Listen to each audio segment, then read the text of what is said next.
Sadly, there are some players that just can't get out of their own way. The subject of today's video is someone that a lot of people know. His older brother is a guy by the name of Greg Olsen. You've probably heard him, as he was one of the best tight ends in the NFL with the Panthers for a while, and his dad was pretty big in the coaching scene. Well, the subject of today's video was likely going to be bigger than him. He was a star quarterback coming out of high school, he had all the expectations on him going into Miami, and he was honestly going to be the savior of Miami football at the time. Unfortunately, he could not stay out of trouble, as time and time again, he would have run-ins with the law and throw away his career. In today's video, we're going to talk about the tragic downfall of Kevin Olsen. He was a top 100 quarterback coming out of high school, the future of Miami football, and when it was all said and done, he never even played a snap for the Hurricanes and got kicked out of 2 schools.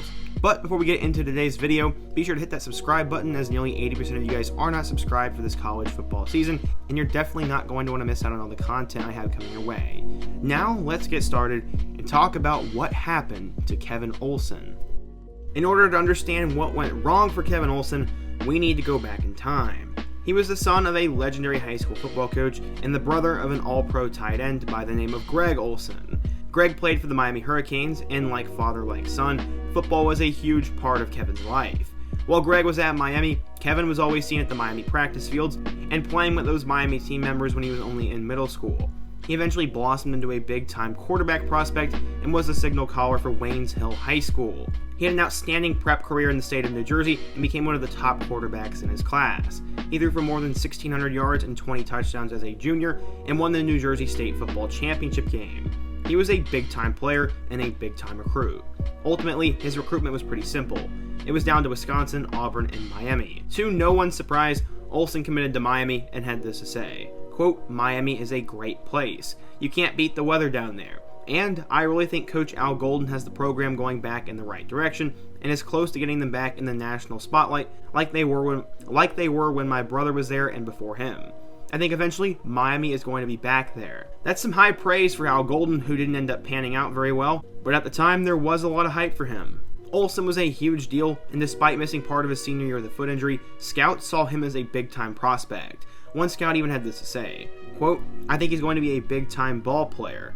He's perfectly suited for Al Golden's offense. He's got a big-time arm, decent speed, and he's a good field general. He's perfect for a pro-style offense." So yeah, there was a lot of hype to him, and he had committed to play for Miami, but he got thrown a curveball as he originally committed to offensive coordinator Jedd Fisch, but Fisch left for the NFL, and Olsen was not too happy about that. In case you didn't know, Jedd Fisch is now the current head coach for the Arizona Wildcats.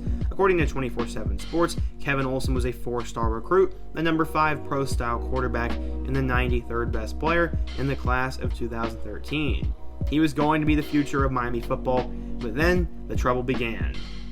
In May of 2013, before he was set to arrive in Miami, he was charged with leaving the scene of an accident and failing to report an accident. While this may not be the most serious crime in the world, it said a lot about his character, and this would lead him down a bad path.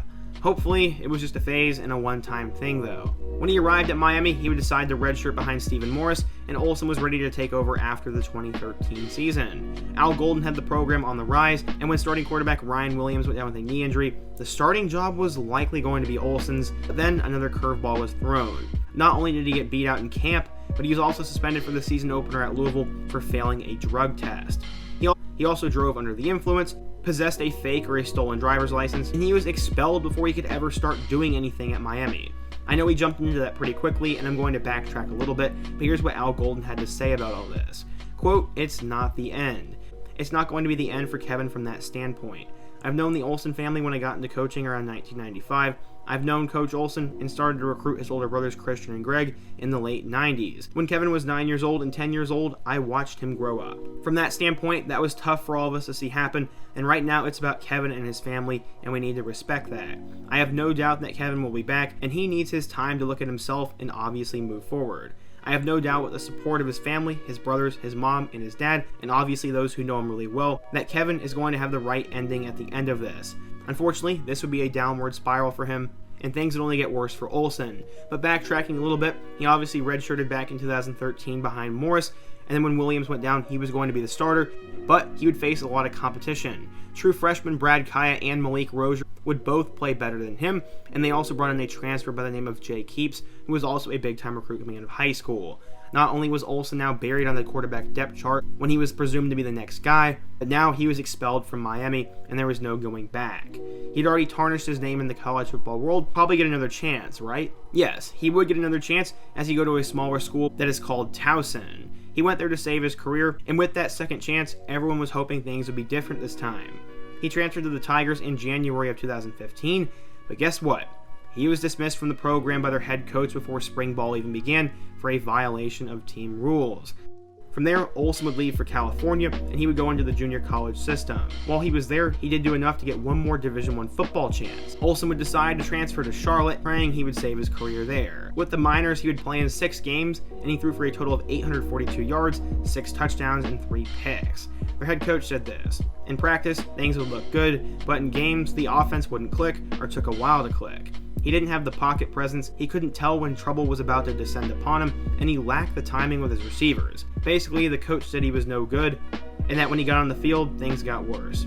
Not only would they get worse on the field for him, but Olsen was in deep trouble now.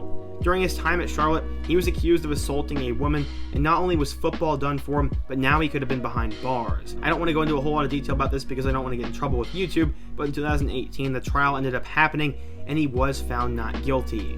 While some shady things did go on in this event, and there were some details that didn't add up, there was ultimately not enough evidence for a jury to charge him, and this really looked bad for him. This was now the 4th different school he'd gotten in trouble at when you count high school, and his attorney had this to say, quote, "We want to move on and get back with our lives. We wish her the best, but the Olsens want to get their lives back." Kevin did get his life back, but football never really happened for him. At 24 years old, he did join the Spring League, but not a whole lot came from that, and he is now coaching according to his Twitter. He is a high school offensive coordinator and also started something called the Olsen Passing Academy. As of right now, it seems like things are going a lot better for Kevin, and I'm honestly happy to see that. Most of my videos, we talk a lot about football, a lot about results, and we go through different seasons for a team, but in this case, it was basically all trouble and bad news.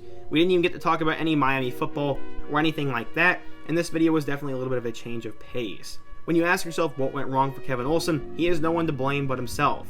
It all started in high school, and he kept wasting opportunity after opportunity. He reminds me a little bit of Chad Kelly, as some players think they're above the law and that they can get away with everything. One thing this does tell me is I do question his father and some of the coaches he had, as time and time again he made the same mistakes and didn't seem to learn from it. And not only is that on Kevin, but the people around him are supposed to help put him on the right track, and I don't know if he had the best support system around him. Overall, Kevin Olsen was a blue-chip quarterback and was supposed to be the future of Miami football. Ultimately, we saw Brad Kaya take that role and he became a superstar for the Canes, but Olsen was supposed to be that guy, and he never even got to play a single snap. It's really sad to see, but Olsen looks like he is in a better spot as of now, and I hope he has learned from his mistakes, and I really hope the best for Kevin moving forwards, and that people can learn from his story and see what not to do. But what do you guys think? If you're a Miami fan, what do you think of the whole Olsen situation? Who's another player or prospect I can take a look at in my next video? Don't forget to subscribe as well, hit that like button, and check out all my other videos on the end screen, including my video about what happened to Brad Kaya. I hope to see you guys again soon, but until next time, peace.